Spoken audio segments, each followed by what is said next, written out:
तर्जुमान दफ्तर ख़ारजा शफ़क़त Ali Khan हफ्तावार news briefing दे रहे हैं, आपको बराह रास्त दिए चलेंगे। And indeed your guidance in discharge of my responsibilities. First we begin with the roundup of this week's activities. Firstly, the Deputy Prime Minister and Foreign Minister of Poland is on a two-day visit to Islamabad, Pakistan from 23rd to 24th October. Upon his arrival at the ministry, the DPM Foreign Minister warmly welcomed him. The two leaders had a tete-a-tete, followed by delegation-level talks, signing of two MOUs and a joint press stakeout, which most of you attended. The Deputy Prime Minister and Foreign Minister of Poland also called on the Prime Minister. During the meeting, the Prime Minister recalled cordial and friendly Pakistan-Poland ties spanning over decades. He lauded Poland's high level of industrialization and progress. The Prime Minister expressed desire to further expand bilateral cooperation in trade, energy, defense, education, labor, and other areas of mutual interest. Regional and international developments, including peace efforts in the Middle East and Ukraine, were also discussed. The Prime Minister emphasized the importance of peaceful resolution of disputes, including Jammu and Kashmir, through dialogue, diplomacy, and relevant UN resolution. He underscored Pakistan's consistent position of upholding international law, humanitarian principles, and the UN Charter. The Prime Minister conveyed his warm regards to Prime Minister Donald Tusk of Poland and extended an invitation to him to undertake an official visit to Pakistan at his earliest convenience. The Polish DPM and FM expressed Poland's strong interest in deepening its engagements with Pakistan in diverse fields, while sharing that Polish investment in Pakistan's petrochemical sector was over US $0.5 billion. He suggested that Pakistan could also benefit from Polish expertise in water treatment. He appreciated Pakistan's role in promoting peace, regional stability, and progress. Both sides agreed to enhance contacts to further consolidate cooperation. This week, our Deputy Prime Minister and Foreign Minister, Senator Mohammad Ishaq Dar, had three important telephone conversations. Last night, he spoke with Deputy Prime Minister, Foreign Minister of UAE, Sheikh Abdullah bin Zayed Al Nahyan. The two leaders discussed bilateral, multilateral issues of mutual interest, as well as recent regional and global developments, and agreed to stay closely engaged. Secondly, the DPM and FM had a telephone conversation with Foreign Minister of Saudi Arabia, Prince Faisal bin Farhan, on 21st October. Building on their previous discussions, the two leaders reviewed recent regional developments, including Gaza and Palestine, and reaffirmed their shared commitment to promote peace and stability in the region, while agreeing to stay closely engaged on matters of mutual interest. Thirdly, the Deputy Prime Minister, Foreign Minister, also received a telephone call from the Foreign Minister of Morocco, Mr. Nasser Bourita, on 21st October. The two leaders recalled their recent bilateral meetings on the sidelines of the UN General Assembly and reiterated their strong commitment to further strengthening bilateral cooperation in areas of mutual interest. Foreign Minister Bourita was invited to visit Pakistan, which he graciously accepted. Pakistan welcomes the agreement between We welcome the agreement between Pakistan and Afghanistan finalized in Doha, Qatar on 19th October 2025 as a first step in ensuring regional peace and stability. We deeply appreciate the constructive role played by brotherly countries Qatar and Turkey. The agreement came as a result of delegation-level talks held between Pakistan and representative of Afghan Taliban regime in Doha. Minister for Defense Khwaja Asif led our delegation. The talks focused on immediate measures to end cross-border terrorism against Pakistan stemming from Afghanistan and the restoration of peace and stability along Pakistan-Afghanistan border. Pakistan also looked forward to the establishment of a concrete and verifiable monitoring mechanism in the next meeting to be hosted by Turkey in Istanbul on 25th October 2025 to address the menace of terrorism emanating from Afghan soil towards Pakistan and prevent any further loss of life of Pakistanis. As a responsible state committed to regional peace and stability, Pakistan does not seek escalation, but urges the Afghan Taliban authorities to honor their commitment to the international community and address Pakistan's legitimate security concerns by taking verifiable action against terrorist entities, including FAK, TTP, FAH, and BLA. Pakistan. Now moving to Arab Israel. Pakistan strongly condemned Israel's attempt to extend its so-called sovereignty over parts of the occupied West Bank, including illegal Israeli settlements, through a draft law introduced in the legislature of the occupying power. These actions constitute a flagrant violation of international law, relevant UN resolutions, and the inalienable right of the Palestinian people, including the right to self-determination. Pakistan reiterates its commitment to working with regional and international partners to uphold the right of the Palestinian people, including their right to self-determination, and ensure peace, justice, and dignity of the Palestinians. We also reaffirm our unwavering support for the Palestinian cause, including the establishment of an independent, sovereign, viable, and contiguous state of Palestine based on pre-1967 border with Al-Quds al-Sharif as its capital. And as you must have noticed, on 22nd October, the advisory opinion of International Court of Justice was issued, which we welcomed.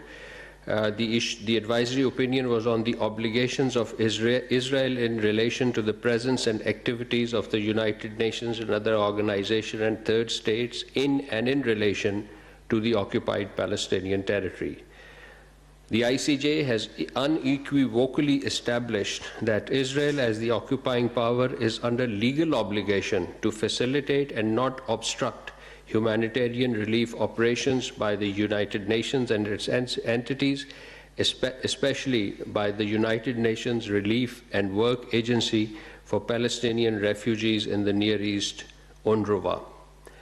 The opinion also reaffirmed that 1. Israel's obligation to ensure that the Palestinians receive essential food supplies, water, shelter, fuel, and medical care, and 2. Israel has no right to unilaterally extend its domestic laws to occupied territory in any manner that would impede or undermine the Palestinian people's inalienable right to self-determination. This, ladies and gentlemen, is the fourth ruling by ICJ on Palestine since January 2024. You may recall previous ruling including on genocide in Gaza, on Rafah crossing, on Israeli occupation and settlement, and now the fourth one on humanitarian assistance. Pakistan participated in written and oral proceedings of the case before the ICJ. We call for the immediate and full implementation of the ICJ's advisory opinion. Building on this ICJ's decision, in a joint statement yesterday, the OIC and the State of Palestine, with Pakistan, Jordan, Indonesia, Turkey, Djibouti, Saudi Arabia, Oman, the Gambia, Qatar, Kuwait, Libya, Malaysia, Egypt, Nigeria, and the Arab League, issued a joint statement condemning in strongest terms the approval of Israeli Knesset of the 2 draft laws aiming to impose so-called Israel sovereignty over the occupied West Bank and on Israeli illegal colonial settlement as a blatant violations of international law, the United Nations Security Council resolution, particularly Resolution 2334, which condemns all Israeli measures aimed at altering the demographic composition, character, and status of the occupying Palestinian territories, including the status of East Jerusalem. They reaffirm that Israel has no sovereignty over the occupied Palestinian territory. The joint statement welcomed the advisory opinion of the International Court of Justice issued a day prior to the issuance of this joint statement. Moving on to the domestic front, ladies and gentlemen, Pakistan's Space and Upper Atmosphere Research Commission, the SPARCO, has achieved a major milestone with the successful launch of Pakistan's first hyperspectral satellite HS-1 from a Chinese satellite launch center. The satellite will enable precise monitoring and analysis of land use, vegetation, health, water resources, and urban development. It will enhance national capacities in precision agriculture, environmental monitoring, urban planning, and disaster management. This will improve resource management and strengthen resilience to climate-related challenges. It will identify geohazard risks, thereby promoting sustainable infrastructure development. This marks a pivotal step forward in Pakistan's space program and reaffirms SPARCO's professional excellence and highlights the long-standing collaboration between Pakistan and China in peaceful exploration of space and its application for socio-economic progress. The Deputy Prime Minister and Foreign Minister commended the scientists of this project. On 16th October, Pakistan's Minister for Commerce, Jam Kamal Khan Sahab, along with the Minister for Transport of Ethiopia, Mr. Elumu Faisa, inaugurated the 5th Pakistan of Africa Trade Development Conference and Single Country Exhibition in Addis Ababa, Ethiopia. The event featured over 110 Pakistani exporters from 11 sectors under Pakistan's key initiative of Engage Africa policy, which aims to strengthen economic trade and investment ties with Africa, a region rapidly emerging as a global economic powerhouse.